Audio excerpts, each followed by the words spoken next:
Other side. Good morning, everybody, and welcome to this meeting of the Rother District Council Standards Committee.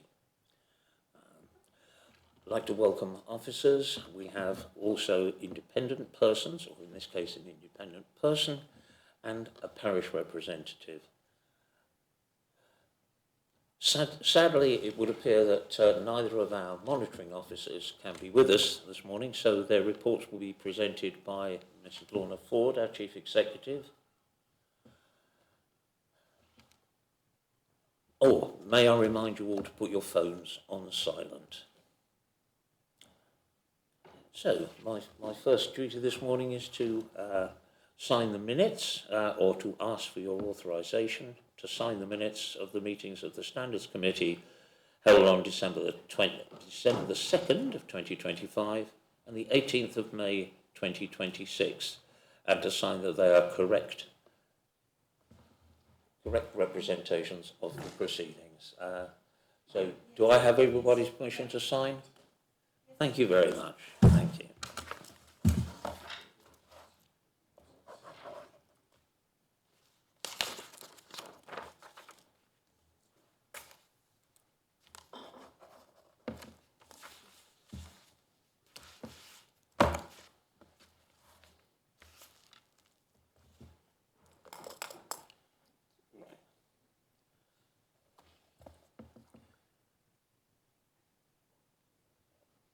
Thank you. Right, now item 2 on the agenda, apologies and substitutes. Do we have any apologies for absence?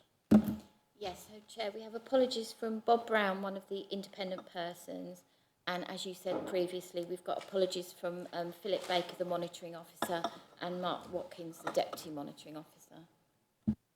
Thank you, thank you. And we're minded to accept those apologies. No objections there? Thank you. Right, additional agenda items. There's none, Chair. Disclosure of interest and dispensations.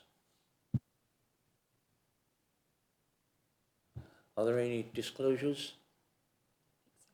I had better declare I'm also a member of the Bexhill-on-Sea Town Council, which is slightly relevant maybe to the parish dimension of this meeting, but not to any particular item on the agenda. Thank you.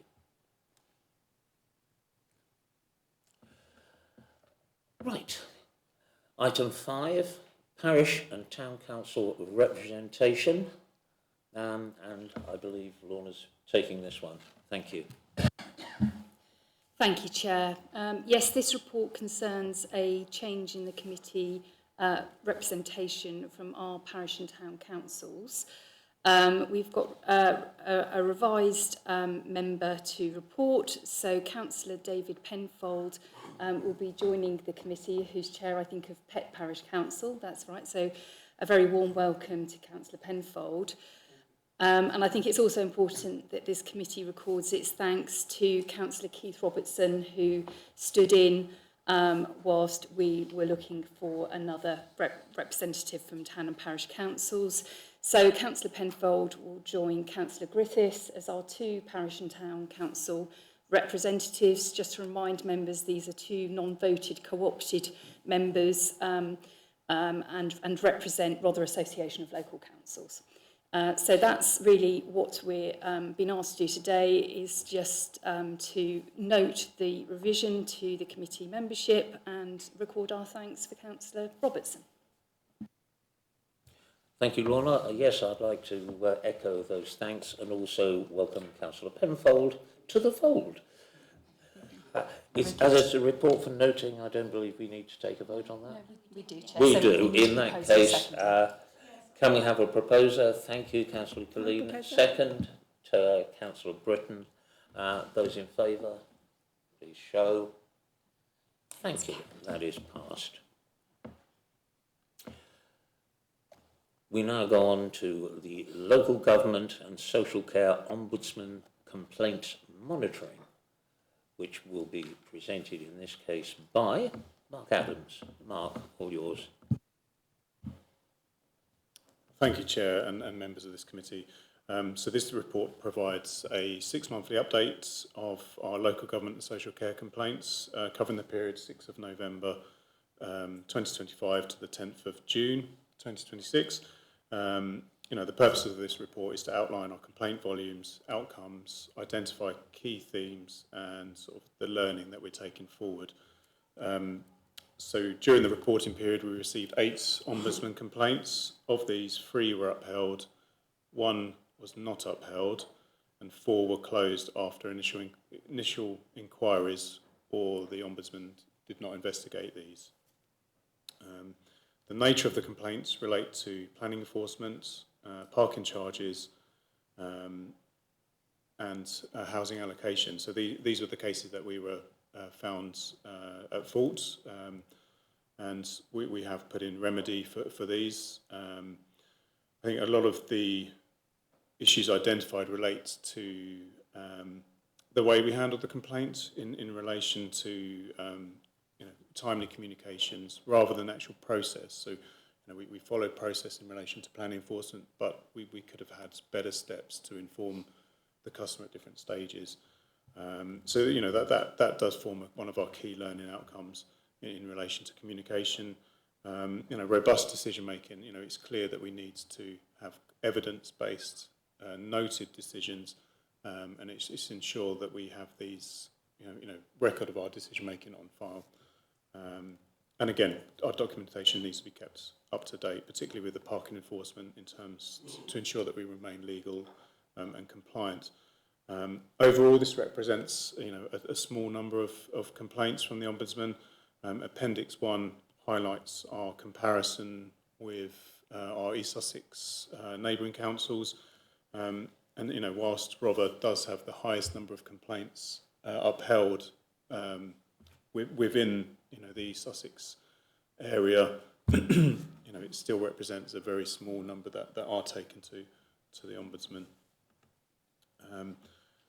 The next part of the report highlights our adherence to the new complaint handling code, which came into force from the 1st of April 2026.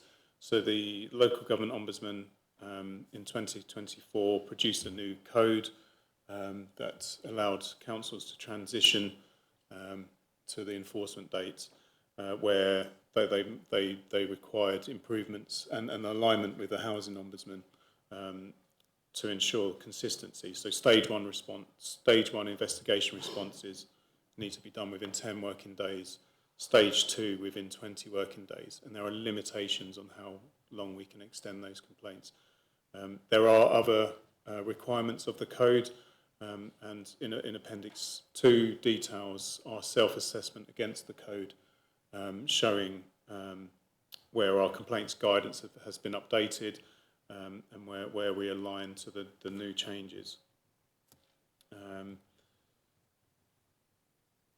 So moving on to non-ombudsman complaints, so from paragraph 6, the report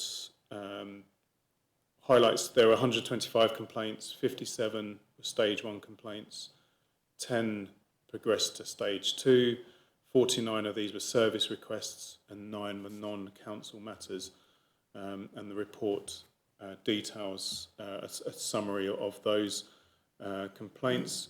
And again, I've provided some key information, giving some analysis on where those complaints, areas of those complaints. The majority do come from planning and housing, and this is aligned with I suppose twofolds: the complexity of the area plus the emotive area of the subject matter. So, it's unlikely that trend will change. Whilst we're looking for improvements, again, I think it's the nature of the areas, really. So again, the part of the report after this highlights complaint themes in relation to our stage 1, stage 2. And again, it's looking at how we can improve around our communication, strengthening some of the service reliability, so particularly high volume areas. A lot of the complaints related to the new food waste introduction, and which the report highlights, and some delays with our revenues responses. And again, like I say, it's just highlighting where we're understanding our complaints and putting in place learning opportunities. I'd like to point out and praise our 2 team leaders who administer our complaints and align us to the new code. As you can see, I've provided some analysis of where complaints made after the 1st of April, we're adhering to the new complaints response time, and there was only one that we did need to extend. But to conclude, like I say, our complaints remain low and manageable. The Ombudsman, is not finding serious faults in our process, and we are aligning to the code. So, like I say, happy to take any questions, Chair, and to note to ask the report to be noted. Thanks for Thank that, you. Mark. Any questions for Mark? Mark, Councillor Burton. oh, sorry. When you say fast track from stage 1 to stage 2, is there a reason for that? Thank you, Councillor Biggs. Chair, sometimes we decide to take a complaint to straight to stage 2, where it would get reviewed by a senior manager, which is normally a head of service, or if it constitutes a director to be involved, and that's likely due to the nature of the complaints, where we feel it's,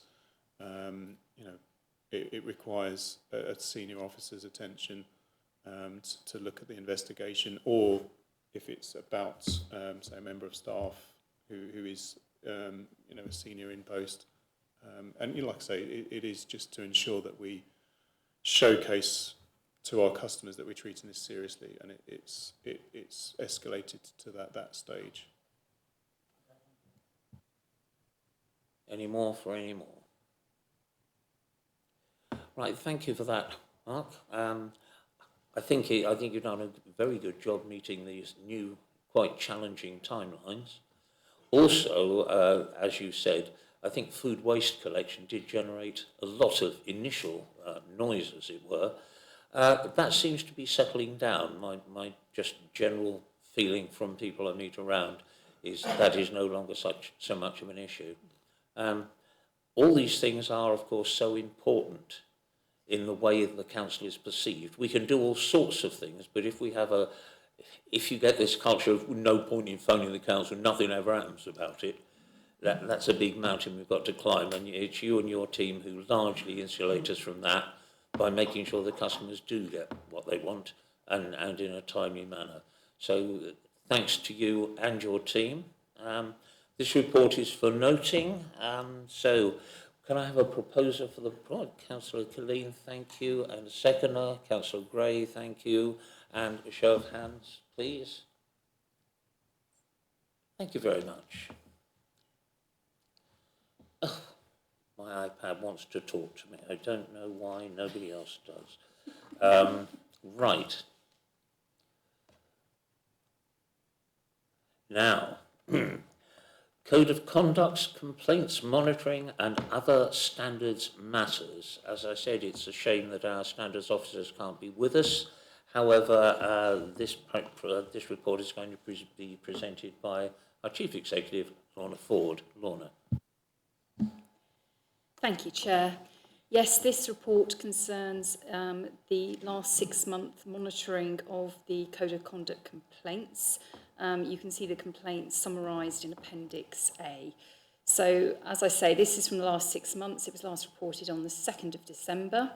Since that meeting, there have been 17 new Code of Conduct complaints, one of which involved a district councillor, and 16 town and parish councillors have also been considered. So whilst the majority of these complaints have been resolved at an early stage, it has been necessary to put some remedial suggestions in place to improve relationships and behaviours going forward. 10 of the complaints received did concern the same 2 parish councils, so I think that is worth noting. As I say, you can see the summary of these in Appendix A. We always seek the views of the independent persons when dealing with these matters and make sure that any action that arises from these complaints is agreed upon, and we've got that sort of challenge that comes back to us, which is very, very helpful.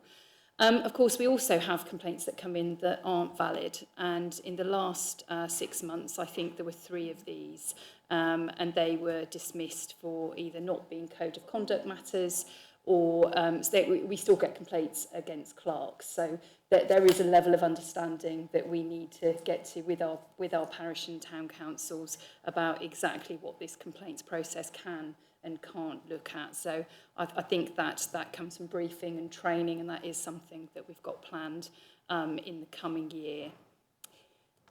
From the previous report, there are 4 cases that remain in progress. 2 have been referred to a subcommittee hearing panel, or will be, and 1 is awaiting further investigation, and 1 is just pending while we await the outcome of that previous one that I just mentioned. So we do have some that are quite long-standing, and we're very keen to get resolution on those ones.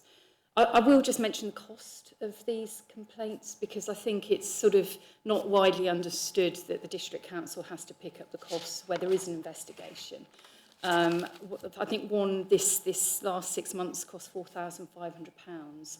And when you've got that level of complaints coming from one parish council, for example, it can start to get quite expensive. So anything we can do to either use our triage system to, sort of make sure that we can only look at the most serious complaints and try and use our triage system to go back to the parishes and maybe come with a different way of dealing with it. But we're also very, very keen to work with Councillor Griffiths and Councillor Robertson from Rauch, who have been looking at an example from West Sussex, where the town and parish councils have got involved in kind of trying to prevent really things coming to a head and becoming a complaint in the first place. It's a bit unfair, but I don't know if I could invite, through the chair, Councillor Griffiths to perhaps just mention some of the thinking. It's only thinking at this stage, isn't it? But I believe you've got a meeting coming up with Philip Baker, our monitoring officer. That would be useful. So, yes, please address us. Thank you, Chair. Yes, as we've mentioned in previous meetings of this committee, Rauch really of the view that we ought to do something to try and get parish and town councils to sort their own mess out, shall we say, or at least support the complaints process. We're looking at how we might devise what I'll call for the time being a conciliation process that can be offered to parish and town councils where complaints about the councillors arise. It is in our work stream, and we hope that if we will either have a proposal to put, an initial proposal to put to our next quarterly meeting, which is next week, but certainly by our autumn meeting. Our thinking behind this is to help reduce the cost borne by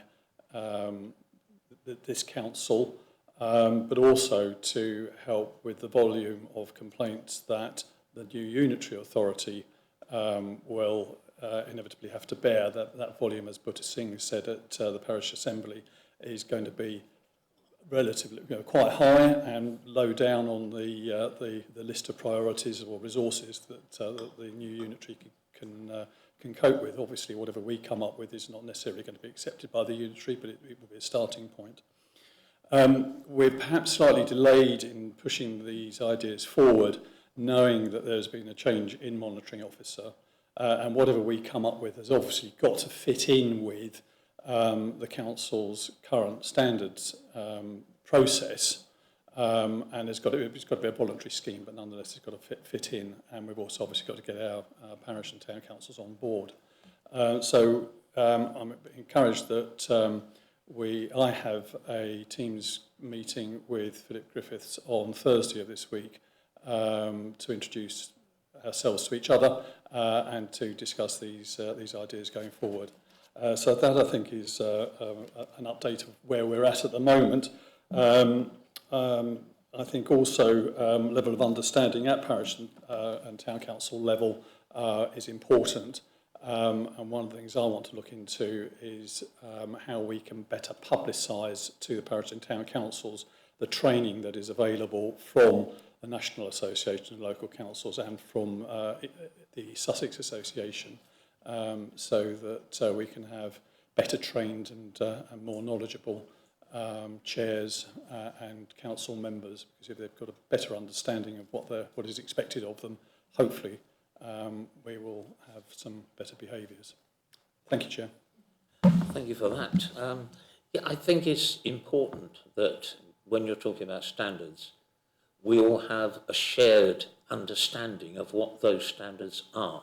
And sometimes with things like acceptable language, acceptable behaviour, this can be a bit of a fuzzy area. So everything we can do, by we, I'm talking now as a member of the administration rather than as a councillor, but everything our officers can do to come up with what we can understand in terms of what is and is not acceptable within certain standards, the more we can define that, the better. Though I realise that cases will always stray into somewhat fuzzy areas. I think I find it difficult to understand the time delay sometimes, because many of the complaints, say 10 years ago, it would have been very difficult to ascertain who said what, when and where. But now most of these things are a matter of record. They're either Facebook posts that can be reprinted and presented, they are recordings of meetings. So one would have expected the timescales to be shorter in this communication age rather than longer. Could it be maybe that complainants are getting a bit more touchy? And I think that is where the training will come in. If someone understands what is and isn't acceptable, and if that understanding is mutual, then two persons with a disagreement should be able to have a debate without one of them raising a standards complaint. And I'm sure we're doing a lot of work, as you so rightly say. There's a lot of work with both the members and the officers as to how we handle these and how we get rid of the vast amount that are knocked out of the triage stage but still take up officer time and cost us money. So this, I think I'm right in saying this is really quite an active field, the whole standards and complaints to standards committee. This is quite an active field. We already have a very well-defined triage process, and I would like to see anything that's going to come to a standards hearing.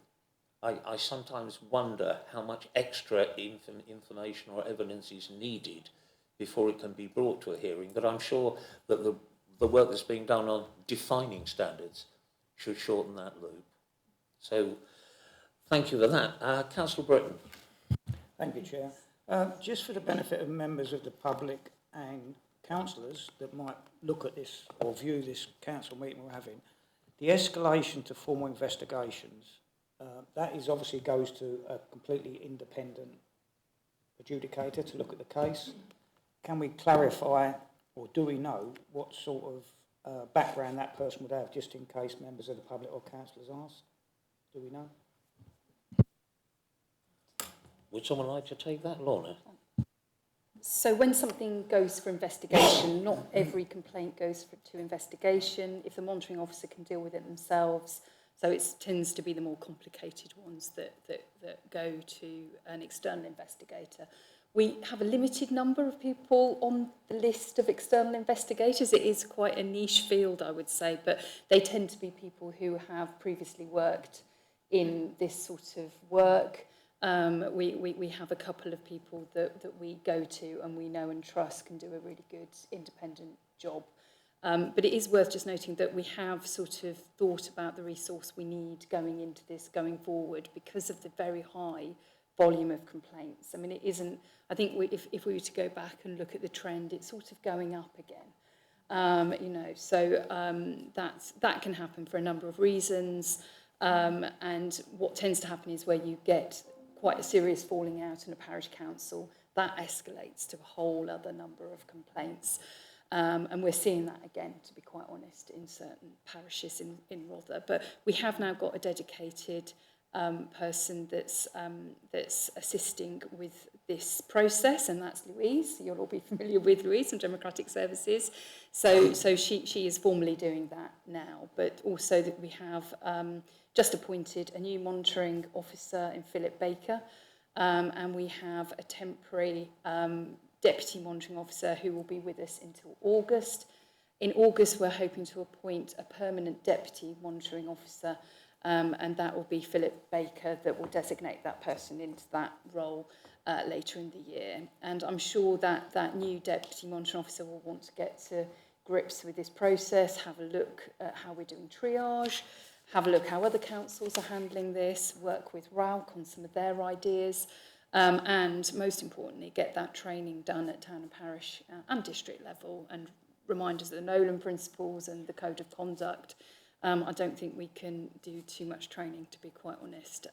So hopefully, with all that in place, we will see a bit of a reduction. I went on to answer a bit more than your question. Sorry about that, Councillor Biggs, but I hope that was helpful. You're right. I think for the benefit of everybody, it's good to have what you've explained, so there can be no misunderstanding how the levels of triage working out to an independent person looking at the escalation. And I think by what you've just said there, shows quite clearly the way we're going forward. So thank you. Rose.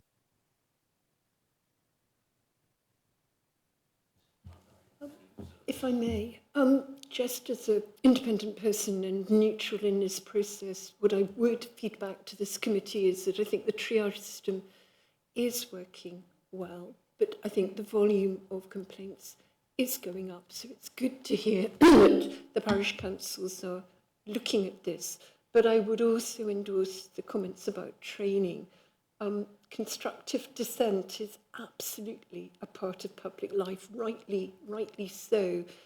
But as an independent observer, just sometimes saying sorry early on is a really helpful, positive act that actually adds value to the democratic process, because not only does escalating complaints mean real costs in terms of public monies, it's also real costs to the democratic trust and confidence that everybody holds in people that do step up and stay up as councillors.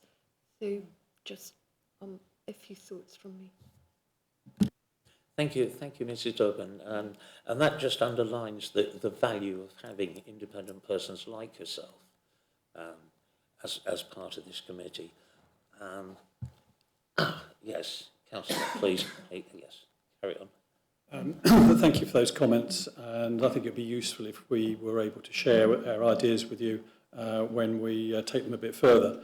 But I think part of our feeling is that if you like, if we can get in even before the triage process on a peer review or a peer level conversation, and it hopefully will be that people who have silly conversations can see sense and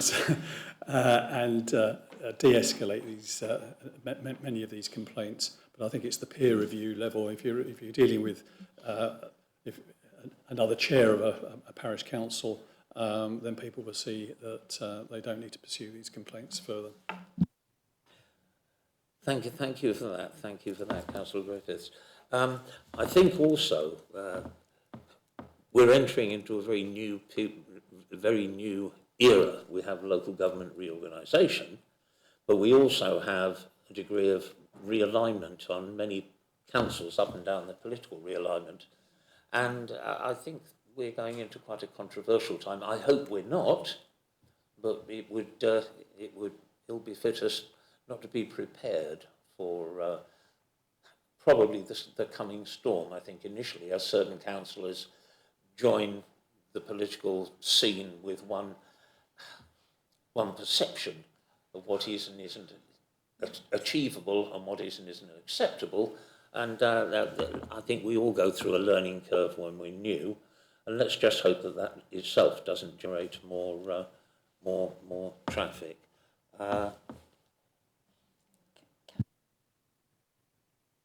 Thanks, Chair. Martin, when you have your discussion with Philip, who, if you're talking about having, say, a mediator to parish councils to try and stop it coming to triage, where would you take the people from that would look at that case?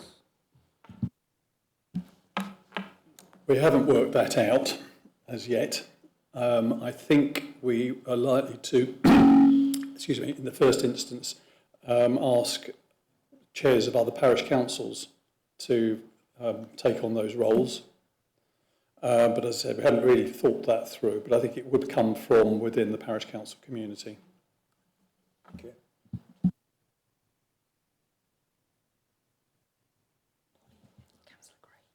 Councillor Gray. Thank you, Chair. Just looking at Appendix A, the first three, the district councillor who's mentioned 3 times, is that the same district councillor? I think the first 2 are, but...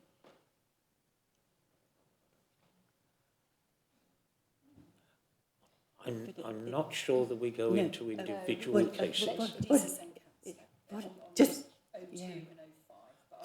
No, but I just wanted to say that I think I know who this councillor is. We probably all do. And I just want to say how terribly unfortunate I feel it is. I think the effect on the rest of us councillors that this has taken so long, and from the public's viewpoint, nothing seems to be happening. The behaviour seems to still continue. And I just think we all feel that this gives a bad reflection on us as councillors. And I just really want to say, I know it's taken a very long time for various reasons. Is it likely to be resolved before Rother District Council disbands? Lorna. Thank you, Chair. Obviously, I can't go into the detail of this case yet, but what I can say is the Deputy Monitoring Officer is proactively speaking to the councillor in question to come up with a local resolution. And this is the final chance to do that. If we can't reach a local resolution, then we will be convening a subcommittee hearing, and that obviously plays out in public. And that is something that we'd want to get into the diary as soon as possible. Obviously, with the summer recess, I'll be pushing for that to happen before then, if at all possible. And I agree with you, this has been going on too long. So it is important that we get resolution. Thank you, Lorna. I can only echo that, yes, the reputational damage that's done by these cases lingering and going on and on. The person causing the problems essentially can sometimes be seen as a champion of this or that cause, and the other side of the argument rarely gets heard, and those people can be there, therefore get the impression that, well, no one cares, this person was allowed to trample all over us and there was no redress. So I'm sure we're all aware of just how important this issue is, and I think, again, the work that's going on with the parishes and the work that's going on to define standards to make investigations. If you're going to investigate whether something's right or wrong, you have to have a clear definition of right and a clear definition of wrong. Now, I know that's virtually impossible, but everything you can do to put clarity on those sides, every bit of that attacks this problem and narrows the bandwidth, if you like, of the level of complaints we're getting. So I think we're moving in the right direction. I think we all know we're about to sail into stormy waters, but as a committee here and all throughout the East Sussex Authority, steps are being taken to be on the front foot when that all occurs. So thank you for that. Any more questions?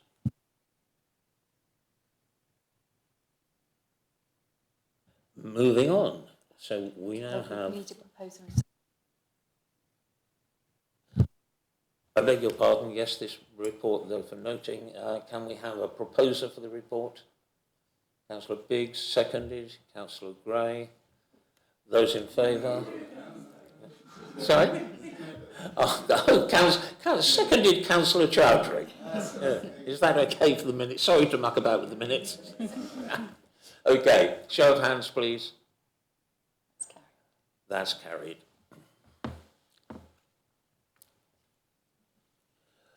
Right, now we are on to the draft annual report to Council, Ethical Standards Matters. This is all yours again, Lorna. In the absence of our monitoring officers, I feel I ought to say again. Please carry on. Thank you, Chair. So I did not write this report. It was written by our monitoring officer, Philip Baker. But what this report essentially does, it fulfills a requirement in the Constitution that we report back with an annual report just setting out the work of this committee on the previous 12 months. So this will be, I guess, going to the next full council in July. So it just really summarises where we are with the committee membership and sets out what we've described this morning around the independent persons and the representation from the town and parish councils. It also describes what the support is in terms of standards at Rother, and it describes a temporary monitoring officer who was appointed, and also the permanent complaints administrator, and that's Louise and Mark Watkins. It gives a summary of the overall complaints that we've had during the year, which is an amazing 38 new complaints during the preceding 12 months, 30 of which were valid code of conduct complaints. So that means there were 8 non-valid and were dismissed. And in section 11, it gives a bit of a summary there of what these code of conduct matters concerned, and the ones that concern district councillors and the ones that concerned parish and town councillors. And we can see there was 3 that involved district councillors and 16 parish and town councillors. So as we've been discussing, that's clearly where the majority of this work is being generated. I don't think there's much more to say other than member training. The last time we did training, it was with the previous monitoring officer, and that was at the parish conference on the 15th of October. 27 people attended that. I think we're very, very keen to do another session through RALC or through the parish conference, and we'll be aiming to do that. We are planning another parish conference, which might actually be combined with the AGM, I believe, of RALC sometime in October. So that's an opportunity, I think, to do some training. I think that's probably as much as I can report here, unless there was anything that the independent person, Rose Durbin, wanted to add to the report.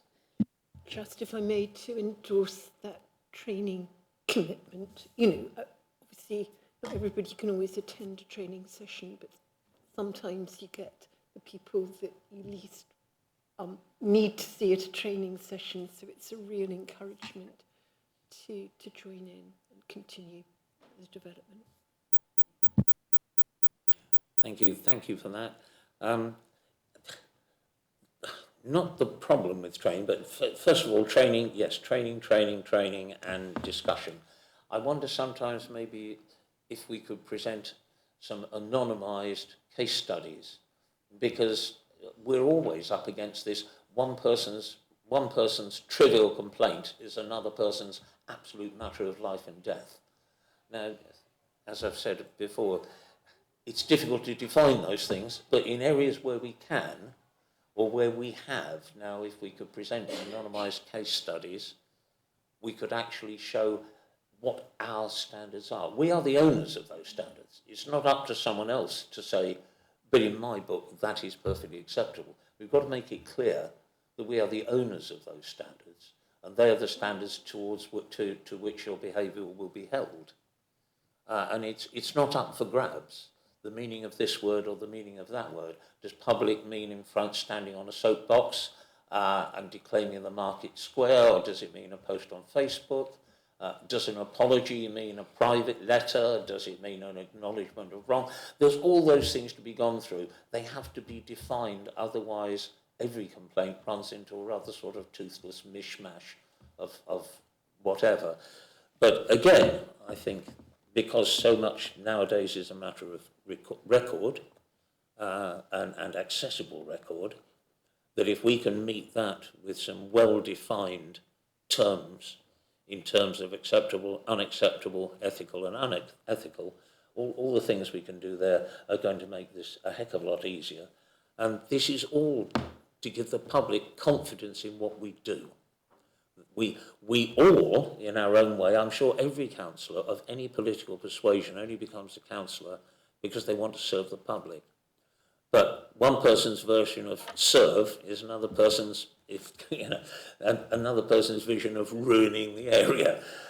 So yes, there do have to be standards. We do have to set out our stall and say, here's what we're doing, here's what we consider is acceptable, and for now, until you elect somebody else, this is how it's going to be. So this shouldn't be a toothless committee, and timescales sometimes make it seem so. So, but I think we're doing, well, I think all the right actions are in hand and activities are in hand to address that sort of problem. Any other comments? No, thank you. Right, well. We need a proposal in a second. Oh, yes, again, even as for noting, can we please have a proposer for ethical standards? Councillor Chantry, a seconder. Councillor Green. Those in favour? Show of hands, please. Thank you very much. Right, well, now we're on to our work programme. I think the chances of this staying as it is in an area of devolution, reorganisation, realignment, and a new Prime Minister, well, you know, it might still look a bit like this by August, but I wonder. So any comments on the work programme, anything anyone would like to see on there that isn't on there? Or does anybody think that any of the things on there are a waste of time? Councillor Biggs. Is it possible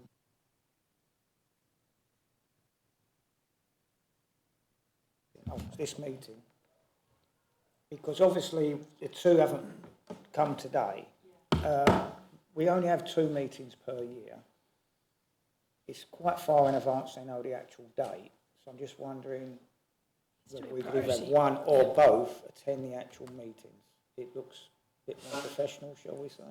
No disrespect to Lorna at all.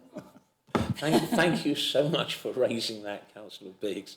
Lorna, I'm loath to ask you to comment. I can give you a full explanation, actually. So Philip Baker is also the monitoring officer at East Sussex County Council. And today he has a governance meeting that clashes with this, that would have been in the diary before he was appointed as monitoring officer. Mark Watkins, he's an interim that's working for us. He only works 1 day a week for us, and he looks after another council as well, and I believe he also has a meeting clash. So that's why we want to move post-August to have our own permanent deputy monitoring officer that's dedicated to Rother. That won't be full-time, that will probably be 2 or 3 days a week, maybe, but they will have good advancement.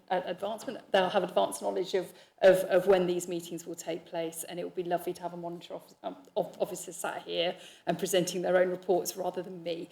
I absolutely agree with that. So yeah, that will improve, Councillor Biggs. Thank you very much, Lorna.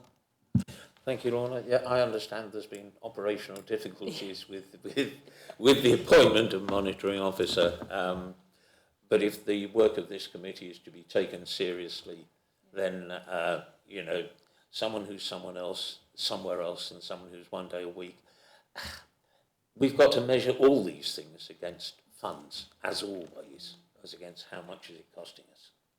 And I think the major costs have been really borne usually by Mark's department, who have the largest, they're the most customer-facing and front-facing departments and teams on the council, and they manage to, I think, to perform very well and keep our reputation intact.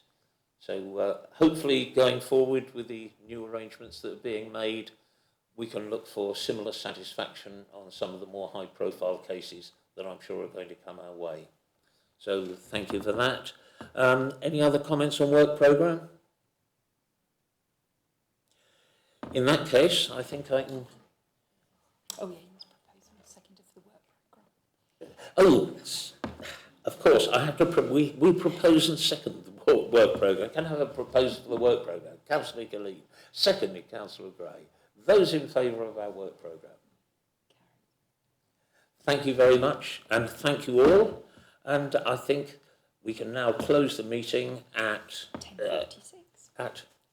10:46, which I hope from members of the public listening out there, they feel we've dealt with the issues as much as we can.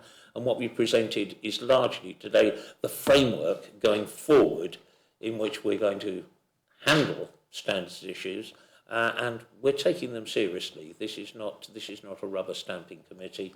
We are going forward. We are taking steps to address the areas that various members have brought to our attention in terms of timescales, and I hope you've all found it satisfactory. So thank you for listening, if you have been.